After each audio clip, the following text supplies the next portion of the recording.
बिस्मिल्लाहिर्रहमानिर्रहीम। आज हम बात करेंगे निकाह नामे से मुताल्लिक।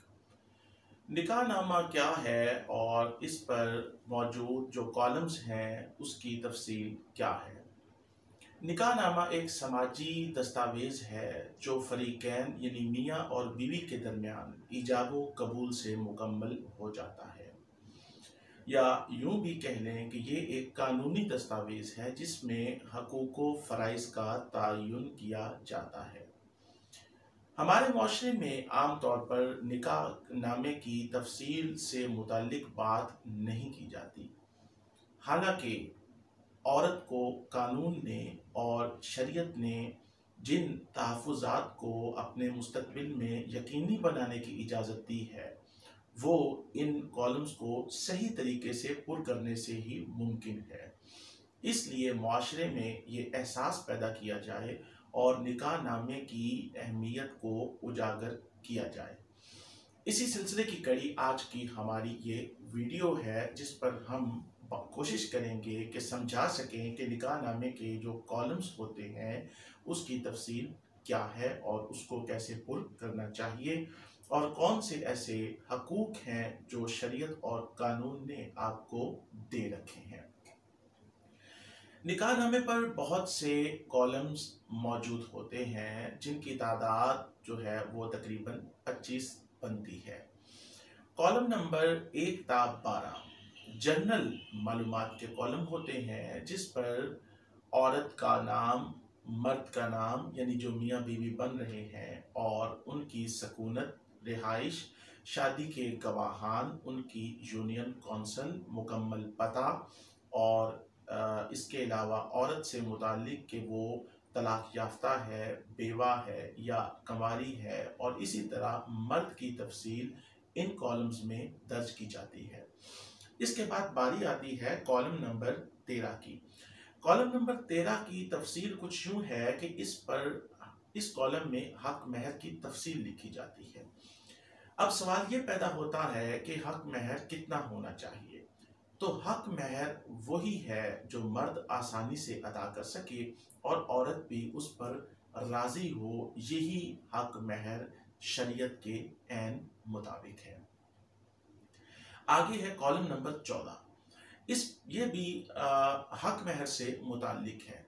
हक महर की आमतौर पर 3 इकसाम हैं: मुअज्जल, गैर मुअज्जल और मुवज्जल।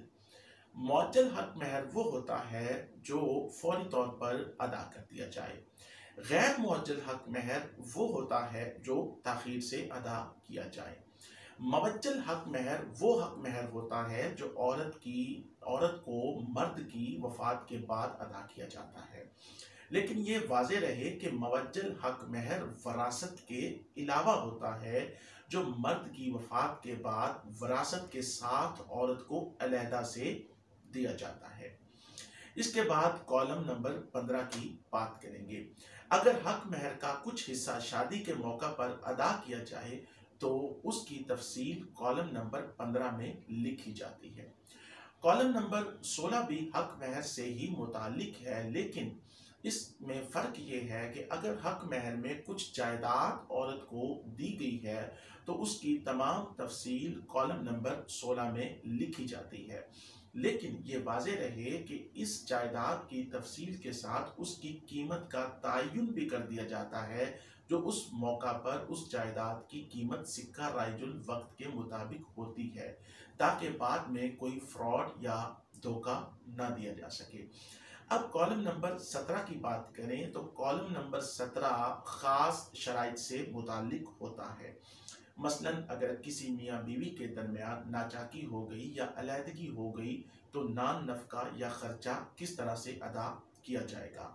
मज़ीद इसमें रिहाइश के मुतालिक भी लिखा जा सकता है कि शादी के बाद औरत शहर में रहेगी या गांव में रहेगी, क्या वो मुलाजमत जारी रख सकती है या नहीं, शादी के बाद उसको तालीम का हक है या नहीं, वो जारी रख सकेगी या नहीं, ये तमाम तर तफसीलात कॉलम नंबर 17 में लिखी जाती हैं। अब हम बात करेंगे कॉलम नंबर 18 की। कॉलम नंबर 18 तलाक तफवीज़ से मुताल्लिक है। اس شق میں عورت مرد سے طلاق کا حق مانگ سکتی ہے اور عورت کو یہ حق قانون اور شریعت دونوں دیتے ہیں، لیکن اس حق کے ساتھ، طلاق کے حق کے ساتھ کچھ شرائط بھی ہوتی ہیں جنہیں پورا کرنے کے بعد عورت یہ حق استعمال کر سکتی ہے۔ اس حق کو استعمال کرنے کے بعد چیئرمین یونین کونسل یا چیئرمین ثالثی کونسل کو بذریعہ نوٹس اس کی اطلاع دینا بھی عورت کے لیے ضروری ہوتا ہے۔ کالم نمبر 19 کی اگر ہم بات کریں تو اس کالم میں شوہر کے طلاق کے حق کی شرائط کے متعلق تفصیل لکھی جاتی ہے، مثلا حق مہر کی فوری ادائیگی اور بچوں کی حفاظت کا ذمہ عورت کے متعلق، عورت ذمہ داری ماں کی ہوگی وغیرہ۔ اب کالم نمبر 20 کی بات کریں تو حق مہر اور نان نفقہ کی اگر کوئی دستاویز تیار کی جائے، نکاح نامے سے ہٹ کر اگر کوئی دستاویز بنائی گئی ہے نان نفقہ خرچہ کے متعلق، تو اس دستاویز کا ذکر اس کالم نمبر 20 میں کیا جاتا ہے۔ کالم نمبر 21 اور 22 بہت اہمیت کے حامل یہ کالم ہے۔